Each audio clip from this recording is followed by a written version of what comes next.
Hi, I'm Walid Alska from IntraBlocks, and I'm here with ChristopherMcDaniel from RiskStream Collaborative. Now, Chris, you just gave a fascinating discussion regarding the path to Risk Singularity. Could you share some of the key points that you explained in this session? Sure, absolutely. So the path to Risk Singularity is really a future projection, a vision, if you will, over the next 15 years of where the insurance, risk and insurance industry could ultimately go. And we really think that there's three phases to that. Lots of pieces and parts in between, but what it comes down to is between now and the next few years, getting a ubiquitous blockchain framework in place.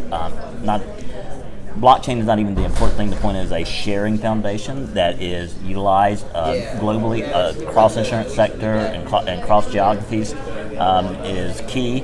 Once you have that, the next piece of it is to really start getting data from external sources. Right now, most data comes from inside the risk and insurance companies. But as IoT and things like that come into play, there's the opportunity for that really to flip, and before you know it, 90% of the data will be coming from external sources. So that's kind of in the second 5 years. And the third 5 years is when, based on having that sharing foundation globally and across sectors, the ability also to automate things like underwriting and reinsurance and things like that into real-time processes as well. We think that ultimately what's going to happen, and this is kind of the end state, is for example, on somebody that has a personal policy, they won't even have to think about or decide where their insurance is held at.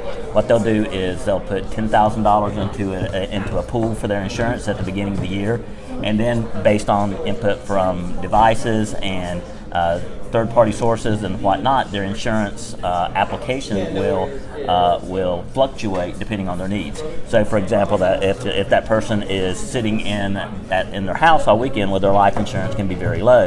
If they skydive on Monday, then that has to be very high. But the trick is, it does no good to make their insurance higher if it's 3 days after they went skydiving. It has to be real time, it has to be ubiquitous, that data has to be able to be shared in real time, and these processes that now take days or weeks to do have to become real time processes.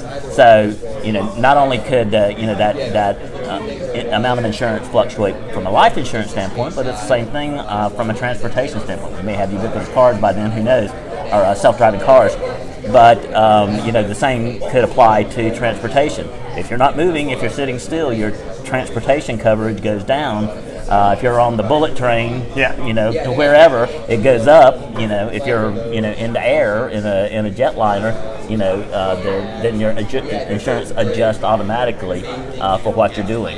So the ultimate idea of the Risk Singularity is to the common policyholder completely invisible. They know that they have, said, 10 grand for insurance at the beginning of the year. After that, they can trust that their insurance is applied automatically, gets shifted around between sectors and geographies and whatnot, and they don't even have to think about it. Of course.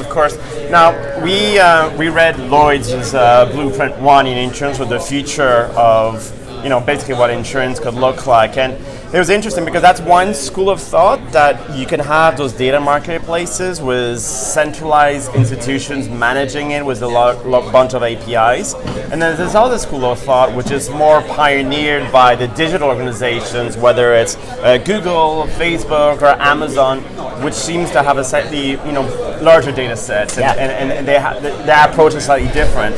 Now, we kind of operate more in the blockchain in a slightly decentralized kind of manner.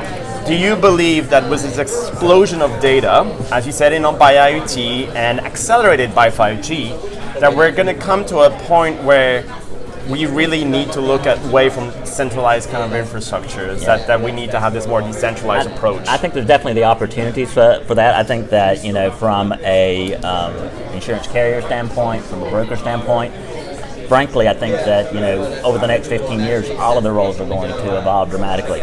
If you have real-time reinsurance, for example, then almost anybody could sell insurance, because anything can be reinsured in real time and be funded. Yeah. So that opens up a whole different door and a whole different way that carriers do business now. and puts a lot more focus on the for the carriers on the customer side of things, and for the brokers on adding value to the data that they provide, than is the current model. Yeah. Not that they don't provide that now, but that emphasis is going to shift and change, based on these model changes, and whether it's a carrier, a reinsurer, a retrocessionaire, whatever.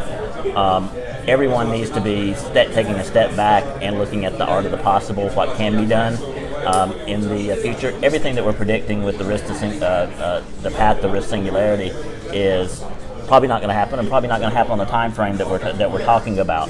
But I think a majority of those things are going to happen, and it's going to dramatically shift where the industry is today. So the sooner that they can be part of a consortium such as ours that is taking a critical eye to this and is having the discussions about these things today and where they can take us, the sooner they get a voice in the game. Yeah, and having this collaborative approach, this discussion, like as you said, to be part of, the consortium is critical for the sharing of best practice. I just want to come back to a little question I asked you in the panel, which is, identity, is key, whether identity is of an individual, an organization, or of even the data piece.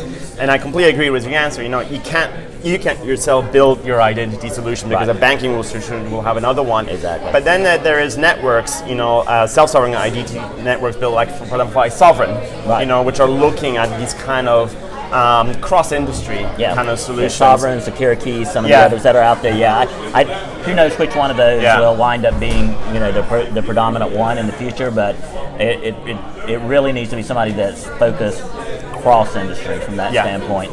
Like I said, we looked at it at identity management, but it would really be doing the world a disservice if we built it in the insurance industry and then it didn't cover banking and finance and all these other areas. It's something that covers across the board. So it's really better for someone else to do that, and then we adopt what they've done. So Intrabox, we've got this initiative called Insurance 2030, where we're going to be collaborating with as many insurance players to get their views of what the insurance industry is going to look like in 10 years' time. Now, you started doing this great initiative, sharing your views. How can people contribute to your views for our listeners, for example? Sure, absolutely. So I would encourage them to reach out to us. Our consortium is not just looking at the here and now. We are focused on the things that we're building now, but we're looking at those kind of thoughts and decisions. We have, for example, an advisory board that sets the strategy for us and is looking at these things that are coming down the pipe and that kind of thing. So getting involved now, getting your voice heard is critical. Otherwise, a lot of these strategic decisions are going to be made, and then you're going to be stuck with them down the road if you join 5 years from now or whatever. So just having your voice in the room is critical. Great. Well, listen, we're going to do a deep dive on this subject with Chris in some time on a podcast. So if you have any questions, feel free to reach out to us, and we'll make sure to include them in our podcast. Chris, always a pleasure. Thank you, sir. Thank you. Cheers.